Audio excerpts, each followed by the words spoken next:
நீ வாழ்க. உள்ளொரு ஜோதியே வாழ்க. உள்ளம் நிறைந்தோனே வாழ்க. நீங்காதொருவனை வாழ்க.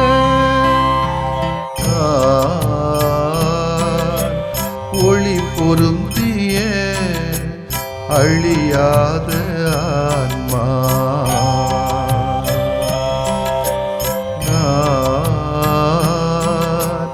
ஒளி பொருந்திய அழியாத ஆன்மா. நீ என்னில் நான் உன்னில் ஈஸ்வரா. நீ என்னில் நான் உன்னில் ஈஸ்வரா. ஒளி பொருந்திய அழியாத ஆன்மா.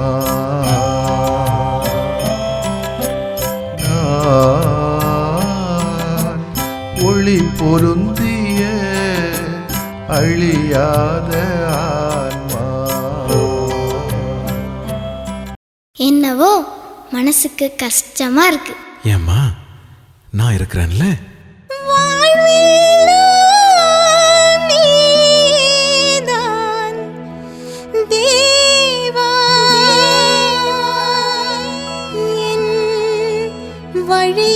வழியெல்லாம் துணையாக நீவா.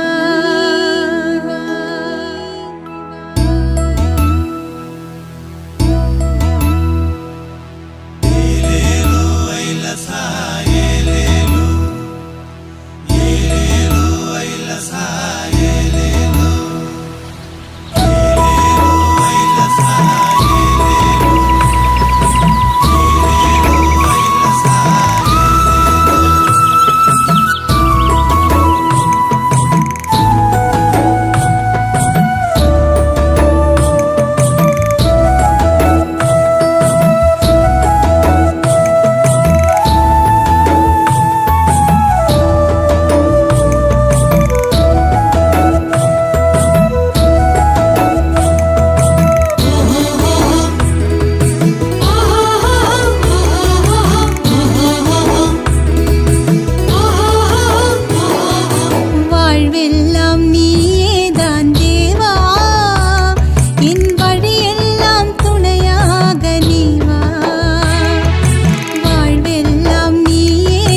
நீ வா உன் அன்பில் வாழ்ந்திடத்தான் உன்னை கேட்கிறேன் உன் உயிரன்பை உணவாக எனில் சேர்க்கவா உன் அன்பில் வாழ்ந்திடத்தான் உன்னை கேட்கிறேன் உன் உயிரன்பை உணவாக எனில் சேர்க்கவா வாழ்வெல்லாம் நீயேதான் தேவா என் வழியெல்லாம் துணையாக நீ வா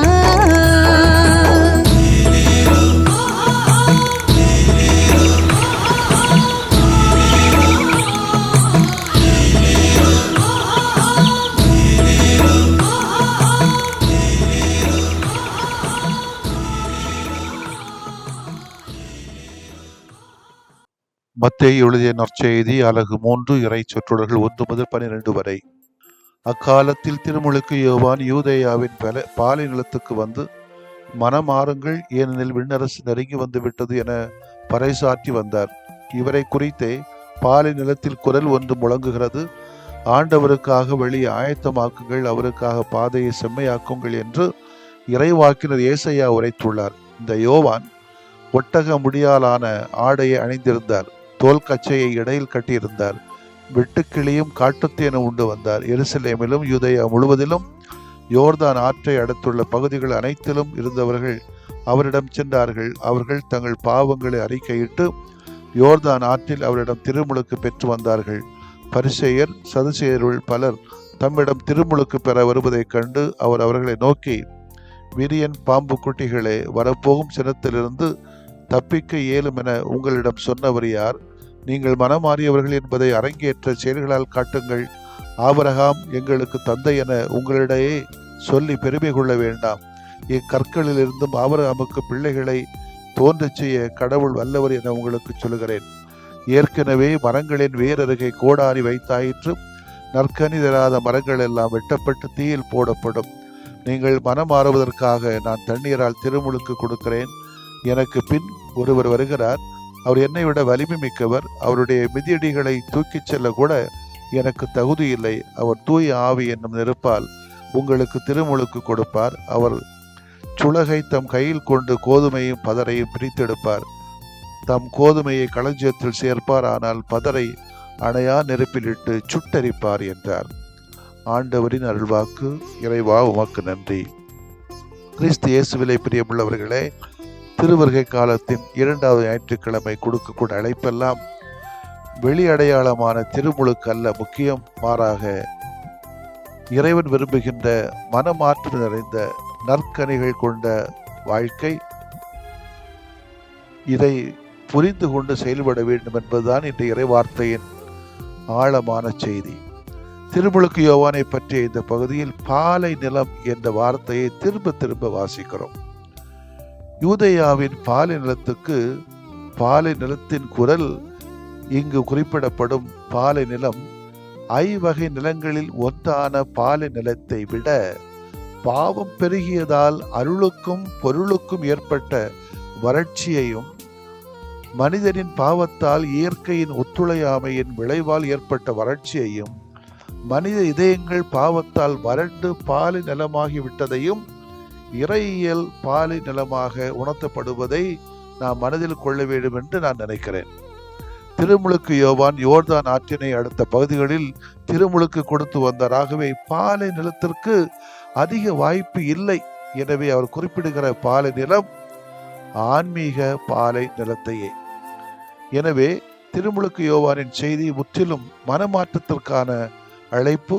பாவ நிலையிலிருந்து வாழ்விலிருந்து மனம் திரும்பி புதிய புனித வாழ்வுக்கான அழைப்பு. இதை ஏற்றுக்கொள்ள வேண்டும். அந்த மக்கள் அனைவரும் தங்கள் பாவங்களை அறிக்கையிட்டு திருமுழுக்கு பெற்றதும் இதை உறுதிப்படுத்துகிறது. எனவே பாவம் பாலை நிலத்தை பரவச் செய்கிறது.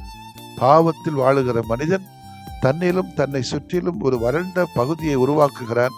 அவன் மனம் மாறும்போது பாலை நிலத்தை பசுஞ்சோலையாக்குகிறான். இப்புனித பணிக்கு திருமுழுக்கு யோவான் இங்கு அழைப்பு கொடுக்கிறார். அழைப்பை ஏற்றால் இயேசு அங்கே பிறப்பார், எங்கும் வாழ்வில் சோலையே. மனமாற்றம் என்பது மக்கள் மனமாற்றம் பெற வேண்டும் என்று திருமுழுக்கு யோவான் அறிவித்த செய்தி பண்டைய காலத்திலே இசையா இறைவாக்கினர் கூறிய செய்தியை எதிரொலிக்கிறது. ஆண்டவருக்காக வழியை ஆயத்தமாக்குங்கள் என ஏசாயா அன்று கூறியது பாபிலோனிய அடிமை நிலையிலிருந்து மக்கள் விடுதலை பெற்ற நல்ல செய்தியை முன்னறிவித்தது. உண்மையிலேயே அது ஒரு புதிய விடுதலை பயணமாக அமைந்தது. யோவான் பாலை நிலத்தில் ஒலிக்கின்ற குரலாக வந்தார். வரவிருக்கின்ற மெசியாவின் வருகையை அறிவித்தார். உண்மையிலேயே அவர் கடவுளின் குரலாக செயல்பட்டார். அதே நேரத்தில் அவர் மணமகனாகிய இயேசுவின் தோழனாக செயல்பட்டு அம்மணமகனை பாலை நிலம் வர அழைக்கும் குரலானார். யோவான் அறிவித்த மனமாற்றம் எதில் அடங்கியிருக்கிறது? தவறான வழியில் செல்வோர் தாங்கள் செல்ல வேண்டிய வழி இன்னொன்று என்று தெரிந்ததும் உடனே திருப்பி சரியான வழியில் நடக்க தொடங்குவர். இதையே யோவான் மக்களிடம் கேட்டார். எனவே மனமாற்றம் என்பது தவற்றை களைந்து நல்லதை தழுவுவது என்னும் பொருள் கொண்டது. மனமாற்றம் என்பது தவறான கருத்துக்களை கைவிட்டுவிட்டு நேர்மையான கருத்தினை தனதாக மாற்றிக்கொள்வது, வாழ்க்கை முறையை மாற்றுவது என்றும் பொருள்பட வேண்டும். யோவான் எதிர்பார்த்த மனமாற்றம் உள்ளத்தின் ஆழத்திலிருந்து எழ வேண்டிய ஒன்று. வெறுமனே வெளிச்சடங்காக செயல்கள் செய்வது கடவுளுக்கு ஏற்றதாகாது. இப்பொழுதெல்லாம் கோயிலையும் பார்க்குறோம், வெளியிலையும் பார்க்குறோம், ஆலய வளாகத்திலையும் பார்க்குறோம். எல்லாம் போட்டி மனம். அவன் அப்படி செய்தானா நான் இப்படி செய்வேன், இவன் இப்படி செய்தானா நான் அப்படி செய்வேன் என்ற ஒரு வெளிச்சடங்குகளிலே, போட்டி மனங்களிலே, போட்டி செயல்பாடுகளிலே தீவிரம் காட்டுகிற ஒழிய உள்ளத்திலே மாற்றம் ஏற்பட வேண்டும். தவறான பார்வைகளை ஒழித்து கட்டி புதிய மனநிலையிலே நம்மளை உருவாக்க வேண்டும் என்பது நமக்கு குறைவாகத்தான் இருக்கிறது. எனவே வெளிச்சடங்குகளை மட்டுமே மதித்தவர்களை யோவான் விரியன் பாம்பு குட்டிகளை என சீறினார். ஆபிரகாமுக்கு பிள்ளைகள் நாங்கள் என்று பெருமைப்படுவதற்கு இங்கு இடமில்லை. காரணம், நம்முடைய வாழ்க்கை அப்படி இருக்கிறது. பாலை நிலத்தில் யோவான் விடுத்த அறைவுகள் நமக்கும் இன்றைக்கு விடுக்கப்படுகிறது. கோதுமையையும் பதிரையும் பிரித்தெடுக்கின்ற சுளகு கடவுளின் கையில் இருக்கும் வரை நாமும் பதிராக மாறிவிடாமல் எச்சரிக்கையாக இருக்க வேண்டும். எனவே கடவுளிடம் மனம் திரும்பி சென்று அவருடைய வழிகளை தயார் செய்து பாலை நிலத்தில் அவர் வரும்போது அவர் எதிர்கொள்ள நாம் முன்வர வேண்டும். இது திருவருகை காலம் நமக்கு விடுக்கிற செய்தி. ஆமேன்.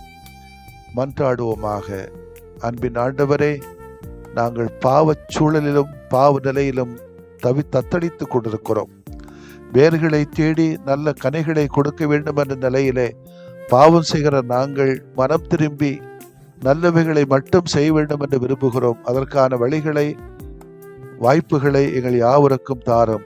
பெருமைக்குரிய மரபுகளை நாங்கள் வேர்களாக்கி கொண்டு கனிவு, பொறுமை, பெருந்தன்மை, அறம், வீரம், ஈகம், பரிவு, சமத்துவம், இயற்கையோடு ஒன்றிப்பு, ஏற்றுக்கொள்ளல் போன்ற அனைத்து நல்ல பண்புகளை உருவாக்கி எல்லோரும் ஒருவருக்காகவும் சிந்திக்கக்கூடிய, வாழக்கூடிய பிள்ளைகளாக, சிரித்து மகிழக்கூடிய, கொஞ்சுகின்ற பிள்ளைகளாக வாழ அருள்தாரும். ஆமேன். உமது நம்பிக்கை பெரிது. நீர் விரும்பியவாறே உமக்கு நிகழட்டும்.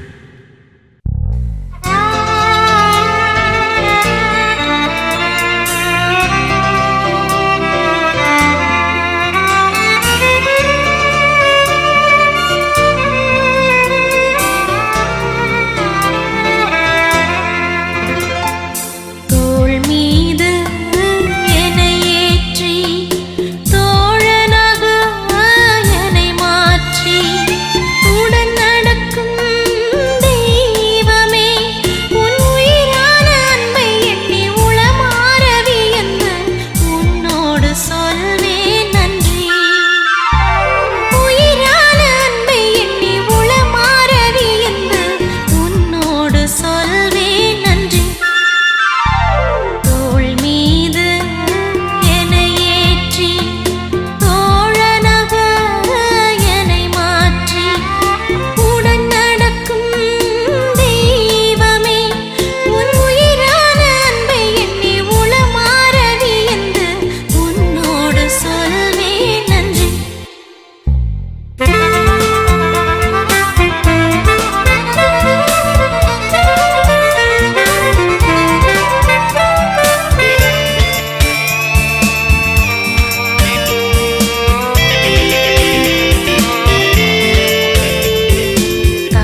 உயரியவருள்ளடையாளத்தை தாழ்ந்து பணிந்து ஆராதிப்போம். பழைய நியம முறைகள் அனைத்தும் இனி மறைந்து முடிவு பெறுக. புதிய நியம முறைகள் வருக. புலன்களாலே மனிதன் இதனை அறிய இயலா. குறைகள் நீக்க நம்பிக்கையின் உதவி பெறுக.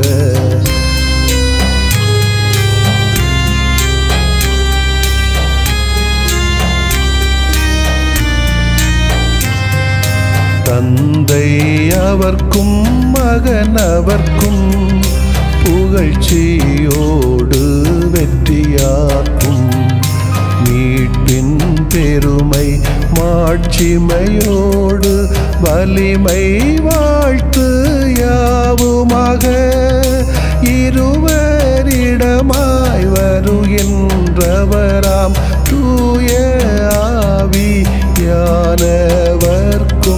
அளவில்லாத சமப்புகழ்ச்சி என்றுமே உண்டாகுக. ஆமென்.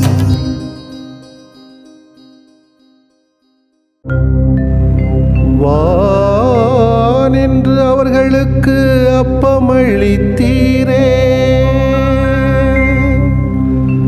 இனிமையெல்லாம் தன்னகத்தில் கொண்ட அப்பம் இதுவே. மன்றாடுவோமாக.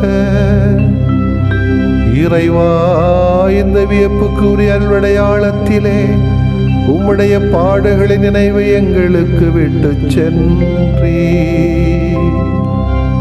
உம் திருவுடல் திருரத்தமாகியவற்றின் தூய மறைபொருளை வணங்கும் நாங்கள்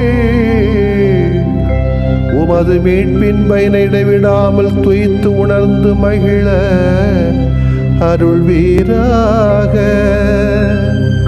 தந்தையாகி இறைவனோடும் தூய ஆவியாரின் ஒன்றிப்பில் இறைவனா என்றென்றும் வாழ்ந்து ஆட்சி செய்கின்ற உம்மை மன்றாடுகிறோம்.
வாழ்வும் தந்து வளமும் தந்து வழி நடத்தும் இசையனே நன்றி.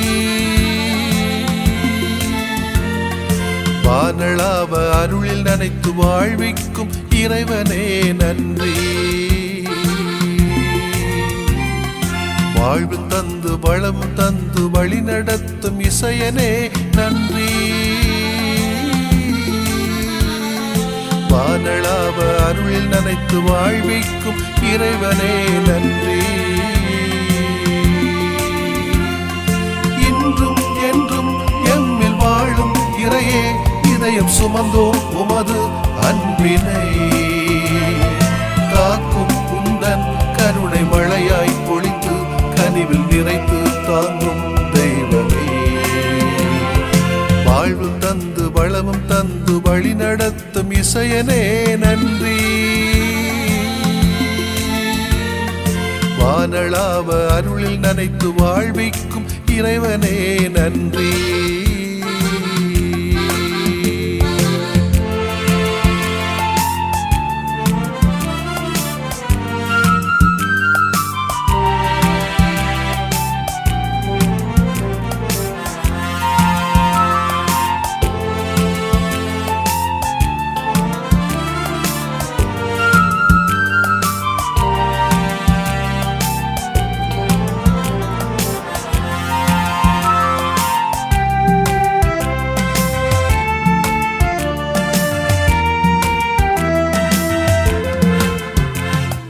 மலையை பனியால் அழகுற செய்கிறீர், கடலை மீனால் அணியும் செய்கிறீர். மலையை பனியால் அழகுற செய்கிறீர், கடலை மீனால் அணியும் செய்கிறீர். தோட்டத்தில் பூக்களை மலரச் செய்கிறீர், தோட்டத்தில் பூக்களை மலரச் செய்கிறீர். மகிழ்ந்து எமையை வாழச் செய்கிறீர், மனமும் நிறைந்து போற்றச் செய்கிறீர். இன்றும் என்றும் எம்மில் வாழும் இறையே, இதயம் சுமந்தோம் உமது அன்பினை. காக்கும் உந்தன் கருணை மழையாய் பொழிந்து கனிவில் நிறைத்து தாங்கும் தெய்வமே. வாழ்வும் தந்து வளமும் தந்து வழி நடத்தும் இசையனே நன்றி. வானளாவ அருகில் அனைத்து வாழ்விக்கும் இறைவனே நன்றி.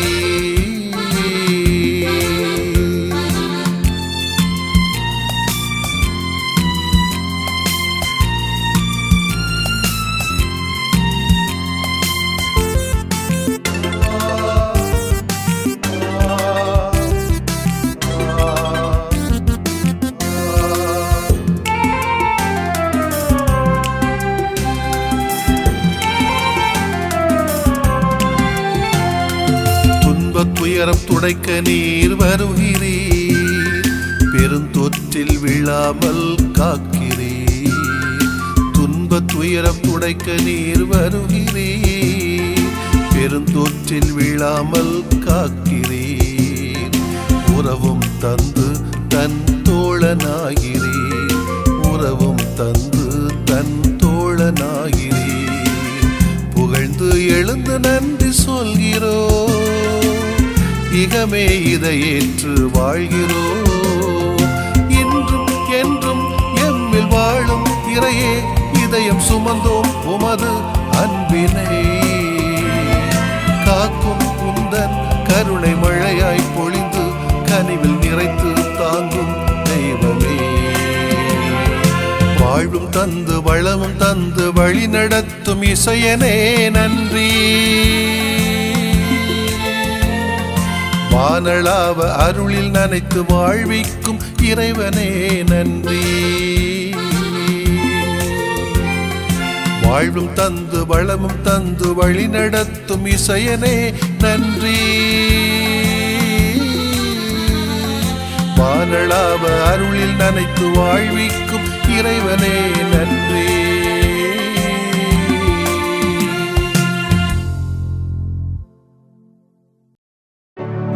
நிலையான புகழுக்குரிய தூய இறை நன்மைக்கு எல்லா காலமும் தொழுகையும் புகழும் போற்றியும் ஆட்சியும் கடவது.